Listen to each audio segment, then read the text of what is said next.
IDTV మన ఉనికి మన వాణి.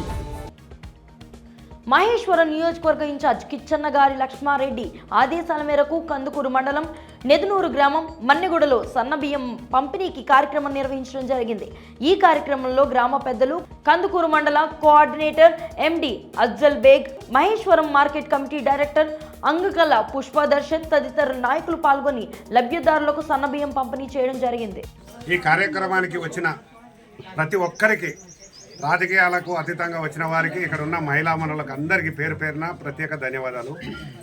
ఈ సన్న బియ్యం ఉచిత పంపిణీ కార్యక్రమాన్ని మన ముఖ్యమంత్రి వర్యులు మొన్న ఉగాది పండుగ రోజు హుజూరాబాద్లో స్టార్ట్ చేశారు.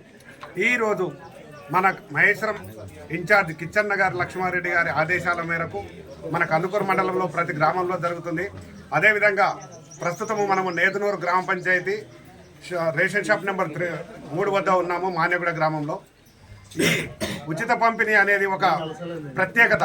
ఎందుకంటే పేదవారు ఇంతకుముందు ఇచ్చే బియ్యాన్ని తింటలేరు, 10 రూపాయలకు అమ్ముకుంటున్నారు అనే ఉద్దేశంతో ఇప్పుడు రోజులు మారినాయి కాబట్టి ప్రతి పేదవాళ్ళు కూడా ఆ బియ్యం తినకుండా సన్న బియ్యమే తినాలనే ఉద్దేశం మన యనమల రేవంత్ రెడ్డి గారిది, బట్టి విక్రమార్క గారిది, అతని మంత్రిమండలి మరియు ప్రతి ఒక్క కాంగ్రెస్ పార్టీ ఎమ్మెల్యే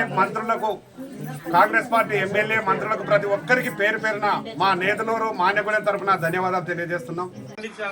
ఒక రైతుకు ఒక క్వింటాల్కు 500 ఎక్స్ట్రా ఇస్తుండు గవర్నమెంట్. ఇది రేవంత్ అన్న ఉద్దేశం. ఇది నెక్స్ట్ మన వినియోగదారులు ఏం చేస్తున్నారు, అమ్ముతున్నారు. అమ్ముకోకుండా సన్నబియ్యం కాబట్టి తింటారు. ఎందుకంటే ఇవి చాలా మంది సన్నబియ్యానికి అలవాటు అయిపోయారు. దొడ్డు బియ్యం అంతా బయటకు వెళ్ళిపోతున్నాయి. ఇప్పుడు నెక్స్ట్ ఈ రోజు నుంచి ఫిలిపిక్స్ పంపించారు అన్ని దొడ్డు బియ్యం అన్ని. సన్నబియ్యమే మనం తెలంగాణ తినేది రైతులని. ఇది మాకు ముఖ్య ఉద్దేశం అన్నట్టు. దీనికి రైతుకు లాభం, వినియోగదారులకు లాభం. నా పేరు పాండకరెడ్డి, నేను పిఎస్సిఎస్ డైరెక్టర్ను. ఈరోజు కాంగ్రెస్ ప్రభుత్వం సన్న బియ్యం ఇచ్చే ప్రోగ్రాంని ఇచ్చింది కాబట్టి చాలా సంతోషకరము. బడుగు బలహీన వర్గాల పార్టీ అంటే కాంగ్రెస్ పార్టీ. ఆనాడు ఇండ్లైనా ఒక భోజనం ఏదైనా పెట్టిందంటే కాంగ్రెస్ నుంచి. గత ప్రభుత్వం ఏదో ఇచ్చిందంటే ఇచ్చింది, ఏ పథకాలైనా ఏ మాత్రం కూడా సక్సెస్ చేయలేదు. ఏదో దొడ్డు బియ్యం ఇచ్చినా అన్నట్టు వెళ్ళిపోయింది. రుణమాఫీ అంటారు ప్రతిపక్షాలు. ఇప్పుడు ఇచ్చింది 21,000 కోట్లు దాదాపు మన గవర్నమెంట్ ఇచ్చింది. అంటే ఒక వాస్తవానికి ఏముందంటే ఆధార్ కార్డుకు వాళ్ళకు, నేను డైరెక్ట్గా చెప్తున్న వాస్తవానికి అన్నీ తెలుసు కాబట్టి, ఆధార్ కార్డు బ్యాంకు లింకులు కొంచెం ప్రాబ్లం ఉండి అదొకటి వాళ్ళకు రుణమాఫీ కాలేదు. ఇప్పుడు అది కూడా మా బ్యాంక్ ద్వారా, మా సొసైటీ బ్యాంక్ ద్వారా కూడా అవి కూడా చేస్తున్నాం. మాట ఒక 10%, 5% ఉన్నాయి.